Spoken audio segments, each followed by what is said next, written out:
अब आगे की क्लासेस स्टार्ट करते हैं। अभी जितना हुआ है लैंड पोल्यूशन चल रहा था ना, तो लैंड पोल्यूशन के अंदर अभी थोड़ा सा पॉइंट रहा है। अभी इन्वायरमेंटल केमिस्ट्री खत्म हो जाएगी एक दो वीडियो के अंदर, ठीक है। तो अभी अपन स्टार्ट करते हैं इंडस्ट्रियल वेस्टेज के बारे में थोड़ी बात करेंगे। इंडस्ट्री जो बनाई जाती है ना, उसमें प्रोडक्ट के साथ साथ कई सारे बाई प्रोडक्ट भी निकलते हैं। क्या निकलते हैं? प्रोडक्ट के साथ साथ कई सारे बाई प्रोडक्ट भी निकलते हैं, ठीक है ना। और बाई प्रोडक्ट जैसे कि अपन बात करें, नॉर्मली बाई प्रोडक्ट CO2 होता है, ठीक है ना। अब CO2 तुम्हें पता है पोल्यूशन की तरह काम करता है नहीं करता, जो अपने इन्वायरमेंटल एयर पोल्यूशन में काम आता है, ठीक है ना, एयर पोल्यूशन करता है। इसी साथ साथ ऐसे कुछ बाई प्रोडक्ट भी बनते हैं, है ना। ऐसे बाई प्रोडक्ट भी बनते हैं जो लैंड पोल्यूशन के लिए भी जिम्मेदार है। जैसे कि बात करें, जैसे फार्मास्यूटिकल कंपनी होती है जो कई सारी मेडिसिन बनाती है ना। वो ट्रायल के दौरान बहुत सारी मेडिसिन बनाती है जिसका वेस्ट सॉलिड वेस्ट होता है एक तरीके से, ठीक है ना। और उस सॉलिड वेस्ट को अगर निपटाएंगे तो ज़मीन के अंदर डाल देते हैं उनको। ज़मीन के अंदर डालेंगे तो वो क्या होगा, जो लैंड होगी वो क्या हो जाएगी, धीरे धीरे पोल्यूटेड हो जाएगी। तो अपन ऐसी बातें करने वाले हैं, इंडस्ट्रियल वेस्ट की बातें करने वाले हैं, जो क्या कर रही होती है, लैंड पोल्यूशन कर रही होती है, ज़मीन को क्या कर रही होती है, पोल्यूटेड बना रही होती है, ठीक है। तो अपन बातें करने वाले हैं इसके अंदर। तो चलो आगे बढ़ते हैं। अभी इंडस्ट्रियल वेस्ट के अंदर नॉर्मली बात करने वाले हैं इंडस्ट्रियल सॉलिड वेस्ट की। देखो, इंडस्ट्री सॉलिड के अलावा गैसीय वेस्ट भी बनाती है, जैसे कार्बन डाइऑक्साइड, कार्बन मोनोऑक्साइड। ये गैसीय वेस्ट है जो एयर पोल्यूशन के लिए जिम्मेदार है, एयर पोल्यूशन के लिए जिम्मेदार। पर अपन यहाँ पर क्या पढ़ने वाले हैं, अपन यहाँ पर पढ़ने वाले हैं लैंड पोल्यूशन। तो लैंड पोल्यूशन अगर तुम्हें करवाना है तो इंडस्ट्री से ऐसे पोल्यूटेंट लेके आओ जो वास्तव में क्या करे, जमीन के अंदर मिल जाए। तो सॉलिड होता है वही तो जमीन में मिल सकता है ना, गैस तो जमीन के अंदर नहीं मिल पाएगी ना। तो इसलिए यहाँ पर अपन बात करने वाले इंडस्ट्री के केवल और केवल सॉलिड वेस्ट की। अच्छा, इंडस्ट्री के जब सॉलिड वेस्ट की बात की जाती है तो यहाँ पर दो टाइप के निकल के आते हैं वेस्टेज। एक होता है बायोडिग्रेडेबल, एक होता है नॉन बायोडिग्रेडेबल।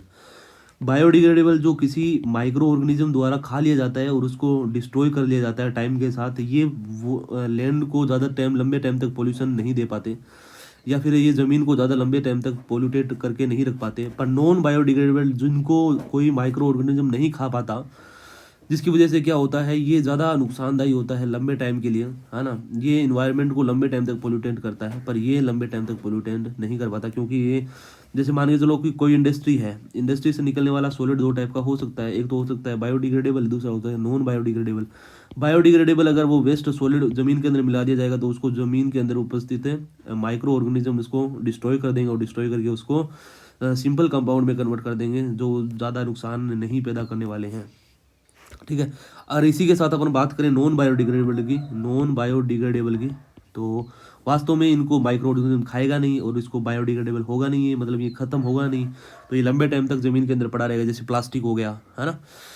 तो ये सारे जो मटेरियल होते हैं सॉलिड वेस्ट, इंडस्ट्री से निकलने वाले सॉलिड वेस्ट, वो दो टाइप के हो सकते हैं। Biodegradable waste are generated by किससे, जैसे कि कौन कौन सी फैक्ट्रियाँ होगी जो वास्तव में बायोडिग्रेडेबल वेस्ट जनरेट करेंगे। जैसे कॉटन की मिल, है ना, जहाँ को कपड़े बनते हैं ना, कॉटन बनता है, कॉटन की जो मिल होती है वहाँ पर क्या होता है, कॉटन बनता है। और कॉटन तुम्हें पता है किसका बना होता है, कार्बन का बना होता है। कार्बन किसी के लिए खाना होता है।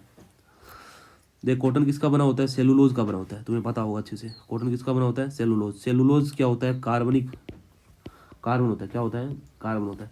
और कार्बन तुम्हें पता है ना, खाना अपन क्या खाते हैं, कार्बन तो खाते हैं खाने में, C6H12O6। तो अपने लिए भी कार्बोहाइड्रेट ही है खाने के लिए, है ना। ऐसे क्या होता है, कुछ माइक्रो ऑर्गेनिज्म के लिए कार्बन क्या होता है, खाने का, उनके लिए फूड होता है। तो वास्तव में कॉटन होता है ना, कॉटन के अंदर उपस्थित सेलुलोज होता है, वो डिस्ट्रॉय हो जाता है टाइम के साथ, इसलिए इसको बायोडिग्रेडेबल के अंदर रखेंगे। तो कॉटन मिल से निकलने वाला जितना भी वेस्ट होता है कॉटन का, वो वास्तव में क्या होता है, बायोडिग्रेडेबल होता है। अच्छा, फूड प्रोसेसिंग इंडस्ट्री, है ना, जो फूड बनाने वाली इंडस्ट्री होती है उनसे निकलने वाला, जैसे मान के चलो शादी ब्याह के अंदर अपने क्या होता है, कई बार सब्जी एक्स्ट्रा बच जाती है, वेजिटेबल एक्स्ट्रा बच जाती है, तो अपन उसको क्या कर देते हैं, लैंड के अंदर दफना देते हैं। कुछ दिनों के बाद में वो क्या हो जाती है, अपने आप बायोडिग्रेडेबल, मतलब अपने आप माइक्रो ऑर्गेनिज्म द्वारा खा ली जाती है। तो फूड प्रोसेसिंग यूनिट्स होंगी ना, प्रोसेसिंग यूनिट्स होंगी, उनके अंदर निकल वेस्ट क्या रहने वाला है, मेन वेस्ट क्या रहने वाला है, फूड ही रहने वाला है। तो उसको वो आसानी से बायोडिग्रेडेबल है। अच्छा, कॉटन मिल के अंदर मेन वेस्ट कौन रहने वाला है, कॉटन ही रहने वाला है खुद। उसमें सेलुलोज होता है, सेलुलोज कार्बन होता है, कार्बन को खाया जा सकता है आराम से। अच्छा, पेपर मिल जो पेपर बनाते हैं तो पेपर में क्या होता है, सेलुलोज के बनते हैं पेपर, तो उसको भी खाया जा सकता है। टेक्सटाइल इंडस्ट्री जो होती है, उनके अंदर भी क्या होते हैं, बायोडिग्रेडेबल वेस्ट है रिलीज होते हैं। जैसे कपड़े होते हैं, उनको लंबे टाइम तक कपड़े होते हैं वो बच के नहीं रह सकते, उनको माइक्रो ऑर्गेनिज्म द्वारा डिस्ट्रॉय कर दिया जाता है। पर नॉन बायोडिग्रेडेबल की बात करते हैं अभी, नॉन बायोडिग्रेडेबल है ना, these waste are generated by thermal power plant which produce fly ash. अब बात करते हैं इसकी।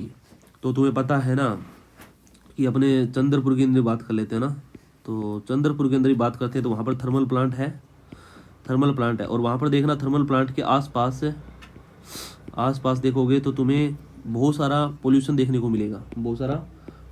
मिलेगा, छोटे छोटे। देखो, तुम्हें पता है वहाँ का कितना डार्क इन्वायरमेंट रहता है, ठीक है ना।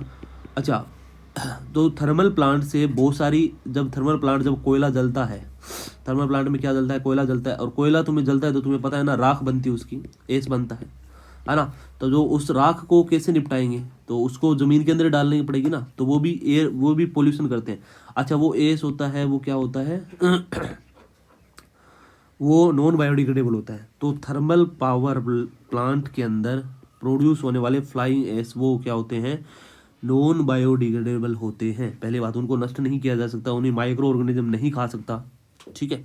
दूसरा बात करते हैं इंटीग्रेटेड आयरन और स्टील प्लांट, है ना। तो जो आयरन की जो इंडस्ट्री है और स्टील की जो इंडस्ट्री है, वो वास्तव में बहुत सारे स्लैग बनाने वाले हैं, लावा बनाते हैं, है ना।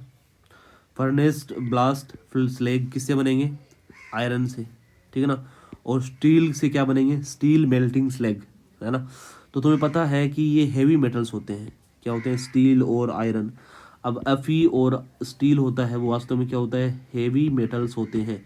अच्छा, हेवी मेटल्स होंगे और ये खाना नहीं हो सकता, तो माइक्रो ऑर्गेनिज्म इनको नहीं खाएंगे, लंबे टाइम तक ये पड़े रहेंगे ज़मीन के अंदर और नॉन बायोडिग्रेडेबल की तरह काम है करते हैं। देखो क्या क्या, ये एग्जाम्पल याद रखने हैं कि कौन कौन सी मील्स के अंदर बनने वाला वेस्ट बायोडिग्रेडेबल है और कौन कौन सी मील के अंदर बनने वाला वेस्ट नॉन बायोडिग्रेडेबल है। तो याद रखना, थर्मल प्लांट के अंदर बनने वाला फ्लाई एश और इंटीग्रेटेड आयरन की जो प्लांट होगा, है ना, स्टील का जो प्लांट होगा, स्टील प्लांट में कई टाइप के मेटल वेस्ट निकलता है, स्लैग निकलता है, लावा निकलता है ना। जो स्टील मेल्टिंग स्लैग होगा या फिर ब्लास्ट फर्नेस स्लैग होगा, ये सारे कहाँ से हैं, ये नॉन बायोडिग्रेडेबल है। इसके अलावा अपन जल्दी जल्दी बातों को स्टार्ट करते हैं आगे की साइड में। तो सुनो, इंडस्ट्री जो मैन्युफैक्चरिंग करती है एल्यूमिनियम, जिंक और कॉपर को, उससे निकलने वाला मड और टेलिंग होती है। तो देखो, तुम्हें पता होगा कि एल्यूमिनियम, जिंक और कॉपर को इलेक्ट्रोलाइटिक प्रोसेस से प्योर किया जाता है, तो उसके अंदर मड बनता है, बहुत सारा मड बनता है और टेलिंग बनती है, ठीक है ना। तो वो भी नॉन बायोडिग्रेडेबल होता है, ठीक है। तो अब ये चीज़ याद रखनी है तुमको कि कौन कौन सी इंडस्ट्री से क्या क्या निकलेगा, ठीक है ना। तो एल्यूमिनियम, जिंक और कॉपर इंडस्ट्री से क्या क्या वेस्ट निकलने वाला है, मड निकलने वाला और टेलिंग निकलने वाली है, ठीक है। तो ये चीज़ याद रखनी है। दूसरा, फर्टिलाइजर इंडस्ट्री होती है, वो क्या प्रोड्यूस करने वाली है, जिप्सम प्रोड्यूस करने वाली है, ये याद रखना है, ठीक है ना। तो तुम्हें कोई पूछ ले कि फर्टिलाइजर इंडस्ट्री का मेन वेस्ट क्या है, तो जिप्सम। और पूछ ले एल्यूमिनियम, जिंक और कॉपर के लिए मेन वेस्ट क्या है, तो मड और टेलिंग, ठीक है। और ये हो गया पूरी कहानी। अच्छा, अब देखो, कुछ ऐसे होते हैं जो बहुत ज़्यादा जैसे नुकसान पहुंचाने वाले वेस्ट निकालते हैं, जैसे कि इनफ्लेमेबल, मतलब जलने, ऐसे वेस्ट होते हैं जो बाहर निकलते जल जाएंगे, है ना। कंपोजिट एक्सप्लोजिव, मतलब बहुत ज़्यादा एक्सप्लोजिव टाइप के होंगे, ठीक है। और हाईली रिएक्टिव। देखो, कुछ इंडस्ट्री ऐसी होती है जो ऐसे वेस्ट रिलीज करेंगे जो क्या होते हैं, बहुत ही ज़्यादा जलनशील होते हैं, मतलब फ्लेमेबल होते हैं। दूसरा बात करें, ये क्या होता है, कंपोजिट एक्सप्लोजिव होते हैं, मतलब बहुत ज़्यादा एक्सप्लोजिव होते हैं और हाईली रिएक्टिव होते हैं। मान के चलो ये कोई फैक्ट्री है, उस फैक्ट्री से निकलने वाला जो वेस्ट है, वेस्ट के अंदर क्या है, वो फ्लेमेबल है, कंपोजिट है, मतलब एक्सप्लोजिव है और हाईली रिएक्टिव है, ठीक है ना। तो उस जैसे कि ऐसी कौन कौन सी इंडस्ट्री है जो वास्तव में ऐसे प्रोडक्ट्स बनाती है जो बहुत सारी मेटल्स को बनाने वाली इंडस्ट्री है वो ऐसे प्रोडक्ट बना सकती है। केमिकल्स को बनाने वाली इंडस्ट्री, ड्रग्स को बनाने वाली ऐसी फार्मास्यूटिकल जो होती है, डाइज बनाने वाली होती है, पेस्टिसाइड बनाने वाली होती है, रबड़ बनाने वाली होती है, ठीक है ना। तो ये याद रखना है कि कौन कौन सी इंडस्ट्रीज है जो वास्तव में ऐसे वेस्ट को रिलीज करती है जो वास्तव में क्या होता है, फ्लेमेबल होता है, ठीक है ना, कंपोजिट एक्सप्लोजिव टाइप का होता है, हाईली रिएक्टिव वेस्ट निकलने वाले। तुम्हें पता है ना, अगर इस टाइप के वेस्ट इन्वायरमेंट में आए तो वो तुम्हें पता है इन्वायरमेंट के साथ रिएक्शन करके अपने आप जलने लग जाएंगे। तो कौन कौन सी इंडस्ट्री है जो ऐसे प्रोडक्ट्स बना सकती है, तो मेटल, बहुत सारी मेटल बनाने वाली इंडस्ट्री, केमिकल्स बनाने वाली इंडस्ट्री, ड्रग्स बनाने वाली industry, pharmaceutical industry, dye, pesticide and rubber, ठीक है ना। तो यहाँ पर लिख रखा है hazardous wastage such as inflammable composite explosive high reactive substances are the produce by industries deal in metals, chemical, drug, pharmaceutical, dyes and pesticide, rubbers. ये तो हो गया इंडस्ट्रियल वेस्ट की पूरी कहानी। ये तो हो गया लैंड पोल्यूशन, ये पूरी बातें होगी। अब ऐसी कौन सी स्ट्रेटेजी लगाई जाए जिससे इसमें इन्वायरमेंट को पोल्यूशन होने से बचाया जाए। यहाँ पर तीनों टाइप के पोल्यूशन खत्म हो जाते हैं अपने। पहला अपन ने पढ़ा एयर पोल्यूशन, दूसरा पढ़ा अपने वाटर पोल्यूशन एंड थर्ड अपन ने पढ़ा था क्या, लैंड पोल्यूशन। अब इसके बाद में अपन इनको ऐसी कौन सी स्ट्रेटेजी लगाई जाए जिससे अपन को इनको कंट्रोल करा जा सकता है, इन्वायरमेंटल पोल्यूशन को क्या किया जा सके, कंट्रोल किया जा सके। तो strategy for the controlling of environmental pollution, ठीक है। तो पहली स्ट्रेटेजी के अंदर आता है द मैनेजमेंट ऑफ वेस्ट। अपन मैनेज करना पड़ेगा वेस्ट को। ऐसा नहीं है कि जो वेस्ट कंपनी ने बनाया और उसको जैसे तैसे कहीं भी फेंक दिया, ऐसा नहीं होना चाहिए। उसको भी मैनेज करना पड़ेगा। जैसे अपने घर में क्या करते हैं, अपन बहुत सारी चीज़ों को मैनेज करके रखते हैं, है ना, जो चीज़ें जहाँ पर होनी चाहिए वहीं पर रखते हैं, है ना। तो ऐसा ही इसमें है। ऐसा नहीं है कि अपन जो इंडस्ट्री से निकलने वाले वेस्ट को अपन मैनेज ना करें। तो इनका मैनेजमेंट बहुत ज़रूरी है, ठीक है ना। तो the management of the waste is a very important thing to controlling the environmental pollution. This is important thing, ठीक है। तो फर्स्ट क्या रहेगा, फर्स्ट क्या स्ट्रेटेजी रहनी चाहिए वेस्ट को कंट्रोल करने के लिए। तो फर्स्ट स्ट्रेटेजी रहनी चाहिए मैनेजमेंट ऑफ वेस्ट। में जो बनने वाला वेस्ट है उसका मैनेजमेंट बहुत ज़्यादा ज़रूरी है बच्चों, ठीक है। अब आगे की तरफ बात करते हैं। तो देखो कैसे करें। तो तुम्हें इतना पता होना चाहिए कि अगर अपन जो प्रोडक्शन होने वाला है, ठीक है ना, जो वेस्ट जो प्रोड्यूस हुए हैं, ठीक है ना, अगर इसका इम्प्रॉपर डिस्पोजल करें, मतलब उसका निपटान है, अगर अपन उसको अच्छे से नहीं निपटाएं, अगर उसको अच्छे से अपन ख़त्म नहीं करें, है ना, इम्प्रॉपर डिस्पोजल करें, disposal of waste are causing of, है ना, great deal of environmental pollution. अगर देखो मेरी बात सुनो, अगर मैनेजमेंट की पहला पॉइंट क्या पढ़ने अपन, पहले कैसे स्ट्रेटेजी होनी चाहिए, द मैनेजमेंट ऑफ वेस्ट। अगर बनने वाला पोल्यूशन, बनने वाला वेस्ट को अगर अपन इम्प्रॉपर डिस्पोजल किया, मतलब उसको अच्छे से इसको डिस्पोजल नहीं किया, उसको अच्छे से निपटाया नहीं अपन ने, अच्छे से उसको ख़त्म नहीं किया, अच्छे से उसका मतलब जैसे तैसे अपन ने कहा आधा अधूरा ख़त्म कर दिया। जैसे मान के चलो प्लास्टिक होती है, प्लास्टिक को ख़त्म करने के लिए तुम क्या कर देते हो, जला देते हो, है ना, पर तुमने आधी प्लास्टिक जलाई, आधी प्लास्टिक नहीं जलाई। समझ रहे मेरी बात को, एग्जाम्पल से बता रहा हूँ। प्लास्टिक को जलाना भी एक एयर पोल्यूशन के अंदर कंसिडर किया जाता है, ठीक है ना। तो फिर भी तुमने इम्प्रॉपर क्या किया, इसका डिस्पोजल किया, आधे अधूरी जला के छोड़ दी, करे चलो ना, क्या फर्क पड़ता है अपन को। तो वास्तव में वो क्या करने वाला है, अगर अपन इम्प्रॉपर डिस्पोजल करते हैं, उसका निपटान अच्छे से नहीं करते हैं, तो वास्तव में वो क्या कर सकता है, बहुत अच्छे से इन्वायरमेंटल पोल्यूशन के लिए जिम्मेदार होगा। तो यहाँ पर लिख रखा है the production and improper disposal of waste, है ना, are causing of the great deal of environmental pollution. सही बात है, ठीक है ना।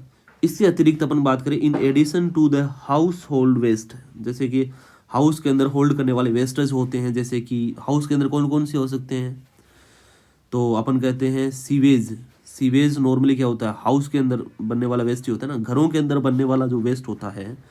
तो including sewage and municipal garbage. तो म्युनिसिपल गार्बेज, देखो अपने घरों में तो यही वेस्ट निकलता है, ठीक है ना। तो देखो एक बात बताता हूँ, तुम सुनो मेरी बात।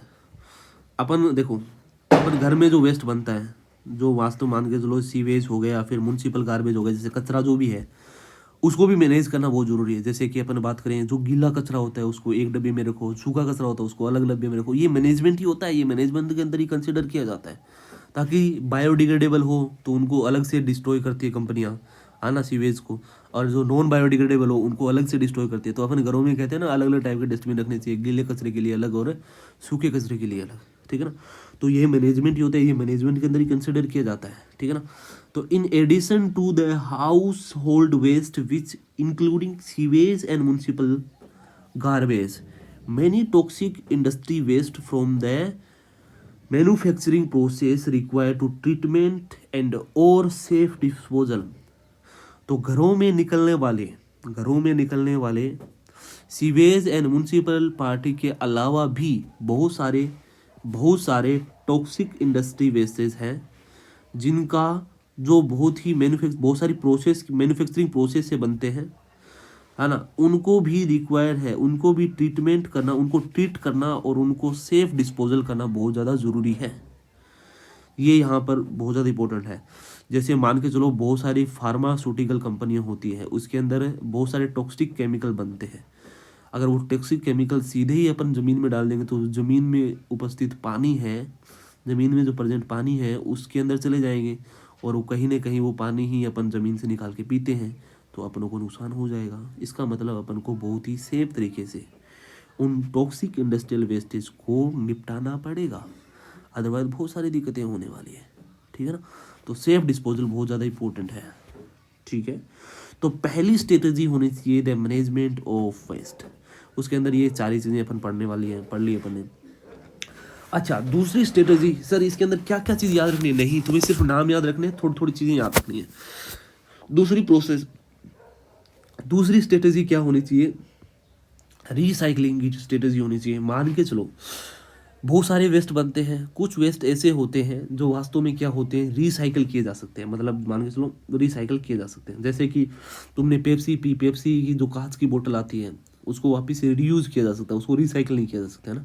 अच्छा, जैसे कि अपने बात करें जो आयरन होते हैं, जैसे मान के चलो तुम साइकिल है, तुम्हारे पास बहुत पुरानी साइकिल है, उसको तुमने बेच दिया, है ना, कबाड़ी वाले को, तो उसको रिसाइकिल किया जा सकता है। जैसे अपने कबाड़ी जितना भी सामान लेके जाता है ना, कबाड़ी जानते हो ना, जो कबाड़ खरीदता है, तो जितना भी सामान लेके जाता है ना, तो वो सारा का सारा क्या होता है, रिसाइकलिंग वाला ही होता है।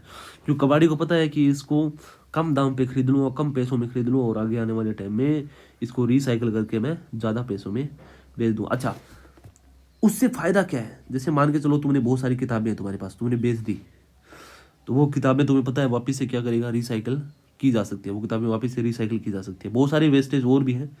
अच्छा, वो तो तुम्हारे घर पे ऐसे ही पड़ी थी मान के चलो, ठीक है ना, तो वो अगर तुम उसको रिसाइकिल कर रहे हो तो उसका फ़ायदा है या नहीं है? देखो, एक चीज़ मैं बताता हूँ। देखो, तुम्हें रिसाइकिल करनी है, ठीक है, तो अगर तुमने मान के चलो एक एग्जांपल से समझते हैं, जैसे किताबें तुमने रिसाइकिल करवाने के लिए तुमने बेच दी, घरों में जो बुक्स होती है वो तुमने क्या कर दिया, रिसाइकिल के लिए तुमने बेच दिया, ठीक है। उससे क्या होगा, वो किताबें जाएगी किसके पास, पहले कबाड़ी के पास जाएगी, कबाड़ी के बाद में वो कंपनियों को बेच देगा, कंपनियाँ उसको क्या करेगी, वापस से गलाएगी उसको, किताब को, उसके पेजों को दोबारा से गला देगी पानी में डाल के, और फिर से नए पेज बना देगी। अच्छा, इससे क्या हुआ तुम्हें पता है? जो किताबें थी तुम्हारे पढ़ने के बाद में, अब देखो, नई किताबें बनाने के लिए नए पेड़ नहीं काटने पड़े, ठीक है ना, नए, क्योंकि किताबें किससे बनती है, सेलुलोज से। सेलुलोज कहाँ बनता है, पेड़ पौधों में, प्लांट्स में, तो नए पेड़ पौधे नहीं काटने पड़े। तो क्या हुआ, वह इन्वायरमेंट पोल्यूशन से बच गए ना अपन, ठीक है। तो वास्तव में क्या हुआ, एक तो वो कॉस्ट बच गई, क्या होगा, एक तो वो कॉस्ट बच गई कि हाँ, अपन को रॉ मटेरियल होता है ना, रॉ मटेरियल जैसे सेलुलोज, तो रॉ मटेरियल नहीं लाना पड़ेगा, रॉ मटेरियल क्या होगा, रिसाइकिल कर लिया अपन ने। दूसरा, अगर किताबें लंबे टाइम तक ऐसी पड़ी रहती तो वो पोल्यूशन की तरह काम करती, ठीक है ना, वो सड़ने लग जाती, तो वो भी क्या होगा, उससे भी बच गए। तो दोनों तरीके से दो फायदे हो गए। देखो, रिसाइकिल से दो फायदा हो गया। एक तो रॉ मटेरियल है, जो रॉ मटेरियल किताबों बनाने के लिए, एक एग्जांपल समझते हैं, किताबें बनाने के लिए जो रॉ मटेरियल सेलुलोज है उसका खर्चा बच गया तुम्हारे पास, पहला, ठीक है। दूसरा क्या हुआ, जो अगर अपन इसको नहीं रिसाइकिल करते तो वो वेस्ट की तरह काम करता, और वेस्ट से इन्वायरमेंट पोल्यूशन होता। तो वास्तव में क्या होगा, दो फायदे होंगे रिसाइकिल से। एक तो क्या होगा, पैसे की फ़ायदा, कि पैसा बच गया, है ना, रॉ मटेरियल बच गया। दूसरा क्या होगा, इन्वायरमेंट पोल्यूशन भी नहीं होगा, ठीक है ना। अच्छा, कौन कौन सी देखो, when the material are recycled, ठीक है, there are the several benefit, मतलब बहुत सारे बेनिफिट्स होते हैं।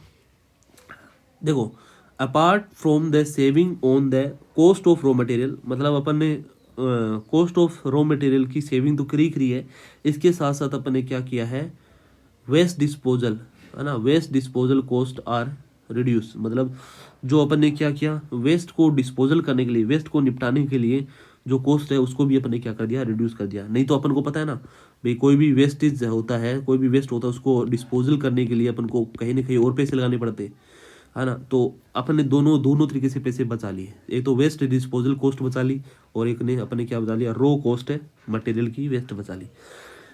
एग्जाम्पल और रिसाइकलिंग बाय इंडस्ट्री आर, पहला एग्जाम्पल देखना, देखो जितने भी ग्लास होते हैं ना, ग्लास वाली इंडस्ट्रीज, है ना, तो the collection and recycling of glass, है ना, जैसे बोतल बैंक, जैसे कि मान के चलो जितने भी ग्लास वाली, जैसे तुमने मान के चलो पेप्सी आती थी ना, पेप्सी छोटे छोटे 10-15 वाले पैकेट आते, वो आते हैं, पेप्सी के डब्बे आते हैं, कांच के बने हुए थे।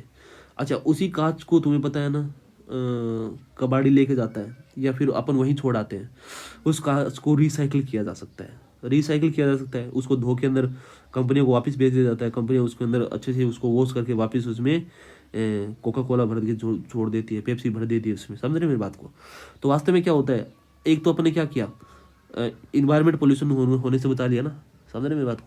नहीं तो वो नए गिलास बनाते हैं, नए गिलास बनाते हैं तो नया उसको मिट्टी को गर्म करना पड़ता। ग्लास बनाने के लिए तुम्हें पता है ना, मिट्टी को गर्म करना पड़ता है, मिट्टी को गर्म करने के लिए क्या चाहिए, कार्बन चाहिए, कार्बन चाहिए तो इन्वायरमेंट पोल्यूशन होगा नहीं होगा, एयर पोल्यूशन होगा नहीं होगा, होगा।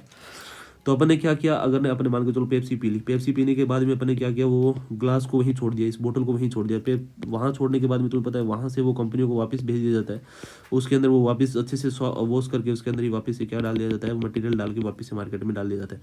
तो एक गिलास की बोतल कई बार रिपीट होती रहती है, तो इससे फायदा क्या होगा, इन्वायरमेंट पोल्यूशन है बच जाएगा, समझ रहे मेरी बात को।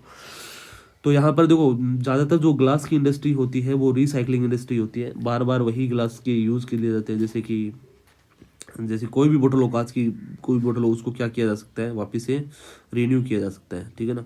उसको उसके अंदर उपस्थित मटेरियल होता है उसका यूज़ करो, मार्केट में वापस बेच दो इस बोतल को, ठीक है। तो ऐसे होता है रिसाइकलिंग, ठीक है। दूसरा आता है, जैसे कि बात करें स्टील बनाने के लिए, स्टील बनाने के लिए तुम्हें पता है स्टील क्या होता है, एलॉय होता है, एलॉय के अंदर बहुत सारी मेटल्स होती है, जैसे आयरन भी होता है, कॉपर भी होता है, ठीक है ना। तो स्टील होती है, जितनी भी स्टील इंडस्ट्री होती है ना, स्टील इंडस्ट्री होती है, स्टील क्या होता है, स्टील एलॉय होता है, क्या होता है, एलॉय होता है, एलॉय होता है, तो ये मिक्सर होगा, मिक्सर ऑफ मेटल होगा, मिक्सर ऑफ मेटल में क्या होगा, बहुत सारे मेटल होंगे, जैसे आयरन हो गया, कॉपर हो गया, कोबाल्ट हो गया, ये मेटल्स होते हैं। अच्छा, तुम्हें पता है ना, जो नॉर्मली आयरन होता है अपने घर में पड़ा रहता है, जैसे साइकिल खराब हो गई कोई, उसके अंदर आयरन होता है, ठीक है ना। कॉपर भी हो सकता है, जैसे कोई कॉपर का कोई बर्तन खराब हो गया, समझे मेरी बात को। तो क्या करती है तुम्हें पता है, स्टील इंडस्ट्री क्या करती है ना, अपन क्या करते हैं वो सुनो। जैसे कोई साइकिल खराब हो गई तुम्हारे, मतलब तुम्हारे बचपन की कोई साइकिल थी तुम्हारे पास, वो अभी लंबे टाइम तक तुम्हारे पास पड़ी है, या आगे आने वाले बाद अभी जो तुम्हारे पास साइकिल है वो लंबे आने वाले टाइम में तुम जब डॉक्टर लग जाओगे तब क्या होगा, या फिर इंजीनियर लग जाओगे जब तुम, क्या होगा कि वो, हाँ, वो साइकिल कबाड़ में जाएगी, तुम्हें पता है तो अच्छे से। और वो कबाड़ में जाएगी तो उसमें क्या होता है, आयरन होता है ना। अब तुम्हें पता है ना, वो ही आयरन स्टील कंपनियां खरीद लेगी, है ना। और वो स्टील कंपनियां आयरन भी खरीद लेगी, कॉपर भी खरीद लेगी, और जैसे बहुत सारी कोबाल्ट भी खरीद लेगी, बहुत सारी चीज़ें खरीद के उसको आपस में मिक्स करके क्या बना देगी, स्टील बना देगी। तो स्टील वास्तव में क्या होता है, एक मिक्सर ऑफ मेटल्स होता है, एलॉय होता है ना। इसमें क्या होता है, स्क्रैप मेटल्स का यूज़ किया जाता है, जो बहुत ख़राब हो चुकी होती है, बहुत ज़्यादा डिस्ट्रॉय हो चुकी है। तो the use of scrap metals in the manufacturing of steel, सही बात है, सही बात है, ठीक है ना। The recovery of energy from the burning combustible waste, देखो मान के चलो, अपन एक मैं बात बताता हूँ तुमको, कुछ वेस्ट ऐसे होते हैं जो कंपनियां निकालती है, और वास्तव में वो क्या होते हैं, उसको कंबसन किया जा सकता है, उसको जलाया जा सकता है, जैसे कि प्लास्टिक हो गया, उसको जलाया जा सकता है। जैसे मान के चलो बहुत सारी कंपनियां होती है जो ऐसे वेस्ट को रिलीज करती है, जैसे कि अपन बात करूं कि जैसे कि जो गत्ते बनाने वाली होती है ना, कागज़ बनाने वाली कंपनियां होती है, उससे बहुत सारा वेस्ट ऐसा निकलता है जो कागज़ की लुगदी से बना होता है, सेलुलोज लकड़ी से बना होता है ना। जैसे मान के चलो कागज़ बनाने वाली कंपनियां होती है वो सेलुलोज का यूज़ करती है, ठीक है ना। और बहुत सारा वेस्ट होता है वो सेलुलोज का बाहर निकाल देती है, ठीक है ना। बहुत सारा वेस्ट बाहर निकाल देती है। उस सेलुलोज को जलाया जा सकता है, नहीं जलाया जा सकता है। तो उस सेलुलोज को जलाया जा सकता है तो उसको क्या होता है, बर्निंग, वो क्या होता है आसानी से क्या होता है, कंपोजिटेबल होता है, मतलब आसानी से वो जल सकता है, ठीक है ना। तो उससे अपन क्या फ़ायदा ले सकते हैं, ऐसा वेस्ट जो कंपनी बनाती है पर वो जल सकता है, क्या होता है, फ्लेमेबल है या फिर कंबस्टेबल है। तो कंबस्टेबल है तो उसको जलाया जा सकता है। अच्छा, उस वेस्ट को क्या करे कंपनी, उस वेस्ट को इकट्ठा करे और उसको जला दे। जला के क्या, जलने से क्या निकलेगी, एनर्जी, और उस एनर्जी का यूज़ कहीं और जगह यूज़ करें। तो the recovery of energy from burning combustible waste, इससे क्या होगा तुम्हें पता है, इससे क्या होगा कि रिसाइकलिंग होगा। वेस्ट से अपन ने क्या बना लिए, जो वेस्ट से अपन ने क्या बना लिए, एनर्जी बना ली है। एनर्जी से अपन क्या बनाएंगे, कोई चीज़ इलेक्ट्रिक करंट बना लेंगे। इलेक्ट्रिक करंट बनाएंगे तो अपने पास धन आएगा, नहीं आएगा, आएगा। तो कचरे से भी अगर तुम्हें धन बनाना है, जैसे कबाड़ी बनाता है, देखो कचरे से भी अगर तुम्हें पैसा कमाना है तो ये बहुत ज़्यादा इंपॉर्टेंट है। Thus the recycling convert waste into wealth, ठीक है, ये चीज़ आ गई।